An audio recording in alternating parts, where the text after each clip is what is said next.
అందరికీ నమస్తే. నేను మనోహర్, సమాజ సేవక్, సోనుసుద్ ఫౌండేషన్. సేవ్ పునర్విక అని సోషల్ మీడియాలో చక్కర్లు కొడుతున్నటువంటి ఈ చిన్నారికి మా సోనుసుద్ ఫౌండేషన్ నుంచి మా వంతుగా కూడా మేము సహాయం చేశాం. అదేవిధంగా ఆ బంగారు తల్లి గురించి ప్రభుత్వం ఒక మంచి గుడ్ న్యూస్ తీసుకొచ్చింది. ఇక నుంచి ఫండ్ ఆపేయండి అని.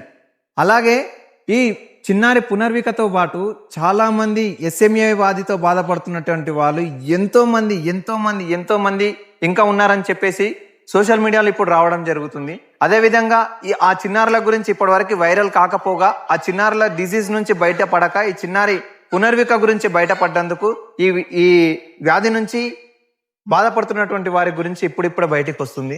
అదేవిధంగా వీరందరికీ ట్రీట్మెంట్ చేయాలంటే దాదాపు 600 కోట్లు కావాలంట. అవును, మీరు విన్నది నిజమే, 600 కోట్లు కావాలంట. అది మన మధ్యతరగతి వాళ్ళకి సాధ్యమేనా? ఇలాంటి వ్యాధితో బాధపడుతున్నటువంటి వారి గురించి కూడా ప్రభుత్వం ఈ చిన్నారి పునర్విక కోసం తీసుకున్నటువంటి నిర్ణయాన్ని, అదేవిధంగా వీరి గురించి కూడా కొద్దిగా ఆలోచించి ఎంతో మంది ఎన్ఆర్ఐలు, ఎంతో మంది ప్రభుత్వాలు, ఎంతో మంది వ్యాపారవేత్తలు, ఒక్కొక్క వ్యాపారవేత్త కూడా ఈ చిన్నారుల గురించి ఆలోచిస్తే ఈ చిన్నారులు బ్రతికే అవకాశం ఉందని చెప్పేసి నేను అనుకుంటున్నాను. అదేవిధంగా ఇలాంటి వ్యాధితో బాధపడుతున్నటువంటి చిన్నారులు కూడా మీ చుట్టుపక్కల ఎవరన్నా ఉంటే తప్పకుండా మా వీడియోకి లైక్ కొట్టకైనా పర్వాలేదు, కానీ తప్పకుండా కామెంట్ చేయండి.